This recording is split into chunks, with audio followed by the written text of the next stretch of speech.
Okay, guys, welcome to the next point, which is services. We can say services of wholesaler means what kind of services? Services of wholesaler. What kind of services wholesaler is providing? है ना? Now, wholesaler is a link between wholesaler, wholesale. He is a link between, we can say, manufacturer and retailer. So, but of course, wholesaler is providing services to manufacturer also and for retailers also. Now let's have a look one by one. जैसे कि अब मैंने बताया बच्चों कि मेरा अगला point है सर्विसेज ऑफ होलसेलर, कि मेरा ये जो होलसेलर है ये किस किस प्रकार की सर्विसेज प्रोवाइड करता है। तो होलसेलर जो है हमारा एक बीच की लिंक है। किसके किसके बीच की लिंक है? ये है मैन्युफैक्चरर और रिटेलर के बीच की लिंक है। तो बट ऑफ कोर्स वो मैन्युफैक्चरर को भी सर्विसेज देगा और रिटेलर को भी कुछ सर्विसेज प्रोवाइड करेगा। तो वो कौन सी सर्विसेज है, आइए हम देखते हैं एक एक करके। Now first services are services to A1 is services for manufacturer. Services for manufacturer. Okay, now what kind of services a wholesaler is providing to the manufacturer? Manufacturer को एक होलसेलर क्या क्या सर्विसेज प्रोवाइड करता है, आइए देखते हैं। सबसे पहले तो हमारा वी कैन से सबसे पहले तो हमारा होलसेलर प्रोवाइड करता है मैन्युफैक्चरर को लार्ज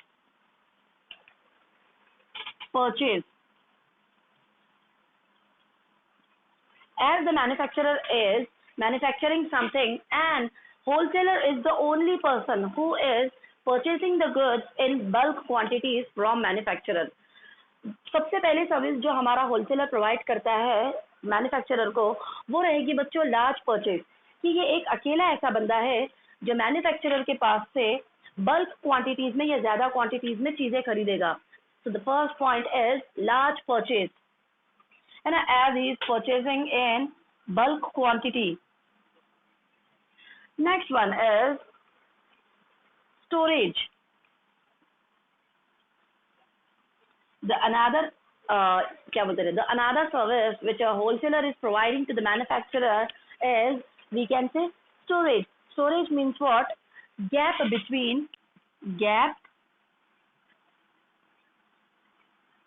between production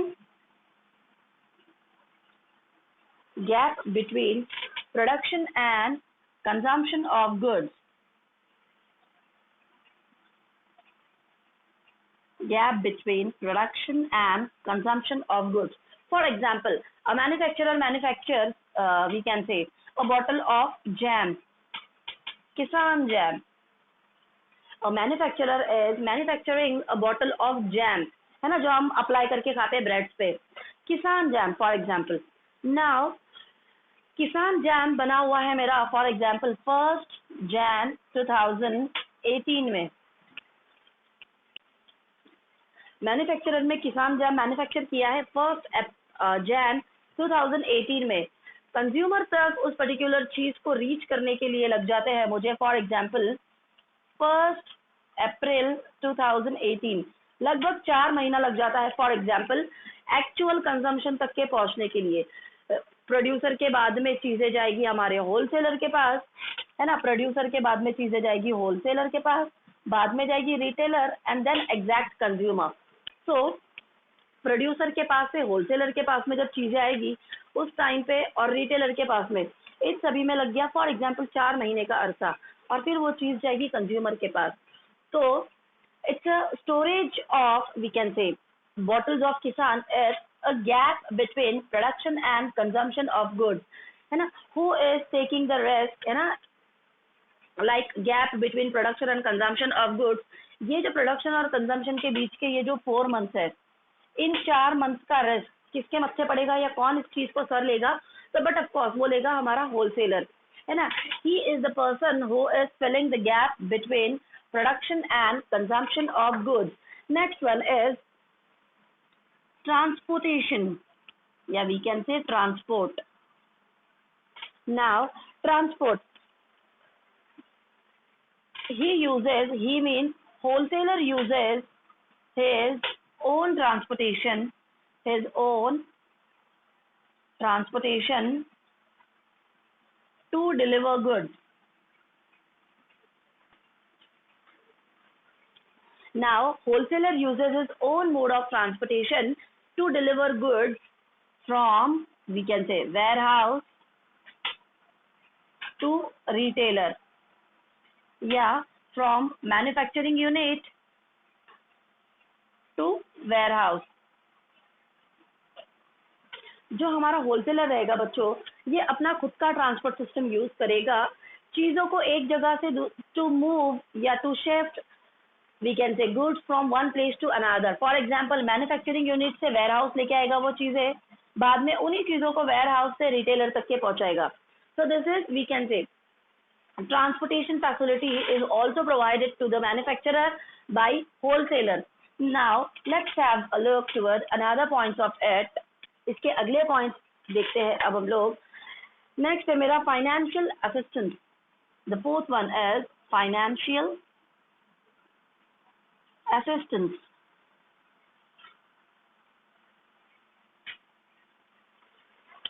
चौथा पॉइंट हो जाता है बच्चों मेरा फाइनेंशियल असिस्टेंस, कि wholesaler is the person who pays the amount in advance, who pays the amount in advance to manufacturer, to produce the goods, okay. Now wholesaler is the person who is financially supporting the manufacturer or the producer to produce goods in bulk quantities. Wholesaler is the person who is, we can say, financially helping या financially helps the manufacturer or the producer in producing goods in bulk quantity and advance payments he made to the manufacturer. अब हमारा ये जो wholesaler है बच्चों, ये हमारा wholesaler क्या करता है कि जो भी हमारा मैन्युफैक्चरर होता है, मैन्युफैक्चरर को एडवांस में कुछ पैसे पे कर देता है. एडवांस में पैसे क्यों देता है मैन्युफैक्चरर को? To produce goods in bulk quantities, है ना. To produce the goods in bulk quantities, wholesaler is paying the amount in advance to manufacturer to produce the goods in bulk quantities. Producer को चीजें, we can से, ज्यादा quantity में produce करने के लिए या बनाने के लिए वो उसको, वी कैन से, एडवांस में पैसे प्रोवाइड कर देता है. इसलिए ये एक फाइनेंशियल असिस्टेंस भी होता है कि ये फाइनेंशियली भी, वी कैन से, प्रोड्यूसर को हेल्प करता है. Next one is market information.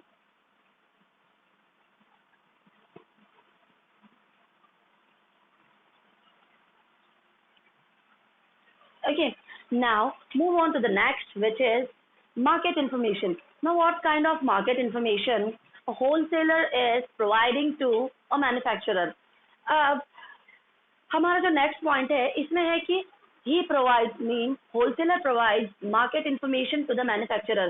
Now let's have a look what kind of market information a wholesaler is providing to the manufacturer. आइए देखते हैं कि होलसेलर हमारे मैन्युफैक्चरर को किस टाइप की मार्केट की इंफॉर्मेशन प्रोवाइड करता है. आइए देखते हैं. So he provides the information about demand of product, taste of product, we can say changes in the product, है ना, changes to be made in the product, then preferences, supply, then about new arrivals and XYZ. Market information के अंदर आ जाता है हमारा demand and supply of particular goods, things और commodities, taste of consumers या taste of customers, what kind of things और goods they want और they need, what kind of changes they want in their goods, या what kind of goods they are preferring, या what kind of changes they want in their product, in existing product और in new product. Next one is what they are thinking about new arrivals, new patterns, new, we can say, taste, new designs, new catalogs, etc etc etc. Now हमारा ये जो wholesaler होता है, wholesaler जो होता है ये हमारे मैन्युफैक्चरर को बहुत सारी मार्केट की इंफॉर्मेशन के बारे में जानकारी देता है, जैसे कि मार्केट में जो भी चीज़ मैन्युफैक्चरर बना रहा है उसकी डिमांड कितनी है, कितने लोग उस पर्टिकुलर चीज़ को पसंद करते हैं, कितने लोग उसके टेस्ट को पसंद करते हैं, या कितने लोग चाहते हैं उसका टेस्ट बदल जाए, कितने लोग चाहते हैं कि जो भी एग्जिस्टिंग प्रोडक्ट है, let's take the example of Kissan jam, and as I gave you the example of same, okay, let's take the example of किसान जैम. For example, कि किसान जैम की मार्केट में डिमांड कितनी है ना, कितने लोग इस पर्टिकुलर जैम को पसंद करते हैं. The next one is taste. How many persons are like the taste of kisan jam? That should be noted on piece of paper. कि how many persons are, we can say, like the taste of kisan. How many persons wants to change the taste of kisan jam? कितने लोग उस particular चीज को पसंद करते हैं या वो लोग डिमांड कर रहे हैं उस चीज की, कितने लोगों को उसका टेस्ट पसंद है, कितने लोग उसके टेस्ट में चेंजेस करना चाहते हैं, है ना. This is known as changes in existing product. changes in existing product. For example, other people want कि किसान जैम के instead of किसान जैम जेली होती तो, स्क्वैश होता तो, क्रश होता तो, है ना. These are other options कि ये होता तो, वो होता तो and all. So these are some, we can say, changes in existing products, or they want something extra या something new, something innovative in किसान या from किसान. Next one is supply of goods. By knowing the demand of market and with the help of with the help of wholesaler, manufacturer will easily comes to know okay, how much supply should be there for the bottles of Kisan Jam in the market. Market की demand को देखते हुए manufacturer को easily समझ में आ जाएगा या पता चल जाएगा कि चीज़ों की सप्लाई कितनी रखनी है, कैसे रखनी है and all. And once the person is, एक बार बंदे को पता चल गया कि मेरी पर्टिकुलर चीज़ की डिमांड मार्केट में घटती जा रही है, किसान का टेस्ट फॉर एग्जांपल अब ज़्यादा लोगों को पसंद नहीं आ रहा है, ज़्यादा लोगों को अच्छा नहीं लग रहा है, फिर बंदा क्या करेगा, उससे related new arrival, new we can say schemes, free वाले फंडे कि है ना, किसान जैम की 1 बॉटल के ऊपर बाय 1 गेट 1 फ्री, या 100 रुपीज का ये फ्री, 10 रुपीज का वो free, like that scheme manufacturer को उसके ऊपर देनी पड़ेगी अपनी चीज़ों को सेल करने के लिए. ऑन द होल ये सारी मार्केट इन्फॉर्मेशन हमें कौन दे रहा है, एक होलसेलर दे रहा है. आइए अगले पॉइंट की तरफ मूव ऑन करते हैं. Okay, so the next point is risk bearing. The 6th point is risk. Wholesaler is the person who bears the risk. Wholesaler is the person who bears the risk. Now how? This is manufacturing unit, yeah, we can say producer, then wholesaler, and then retailer. So wholesaler is the middle link between a manufacturer and a retailer. He is the person, है ना, who has to bear risk from both the sides, manufacturer also and retailer also. Wholesaler एक अकेला ऐसा बंदा है बच्चों जिसको we can say जो बीच में होता है, मैन्युफैक्चरर के भी और रिटेलर दोनों के बीच में एक चीज होती है, उसे हम नाम देंगे होलसेलर. अब होलसेलर एक ऐसा बंदा है बच्चों कि जिसको दोनों सूरतों में we can say risk bear करना पड़ता है. कैसे? He has to purchase goods in large quantities, है ना, to purchase goods in large quantity from manufacturer and resell the same in we can say smaller और lesser quantities to retailer.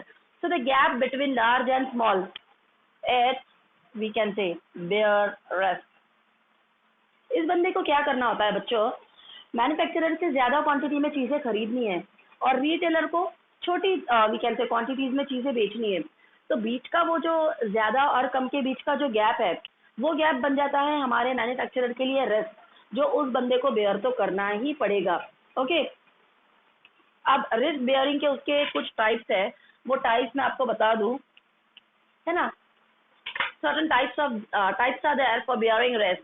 For example, storing, warehousing, ये तो same ही हो जाएंगे, warehousing and storing, है ना। उस बंदे को whatever thing he is purchasing in bulk quantities from manufacturer, उस particular चीज को warehouse में रखना होगा। उसके बाद में we can say फाइनेंस, ज्यादा पैसा उसके अंदर फाइनेंस करके रखना होगा, है ना। As he purchasing the things in bulk quantities from manufacturer and resells the same to the retailer. इधर से ज्यादा क्वांटिटी में खरीदना है और इधर कम क्वांटिटी में बेचना है, बट ऑफकोर्स उसका बहुत ज्यादा फाइनेंस बिजनेस में लगा पड़ा रहेगा, उस स्टॉक में लगा पड़ा रहेगा। And last point of the session is marketing function.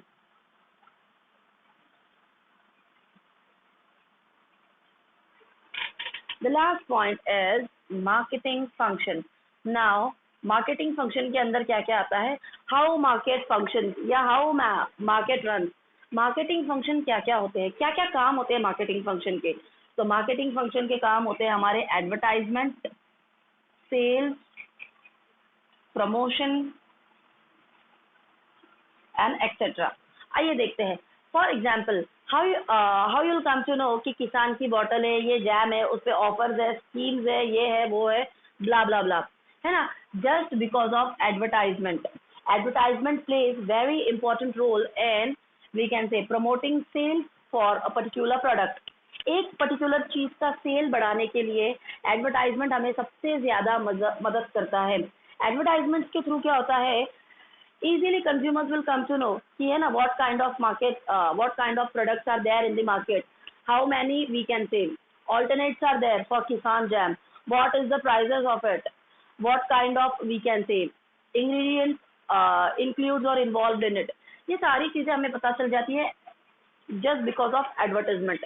तो ये था मेरा मार्केटिंग फंक्शन, और ये सारी सर्विसेज हमारा होलसेलर प्रोवाइड करता है मैन्युफैक्चरर को। ओके, तो आज के लिए इतना ही। Thank you so much.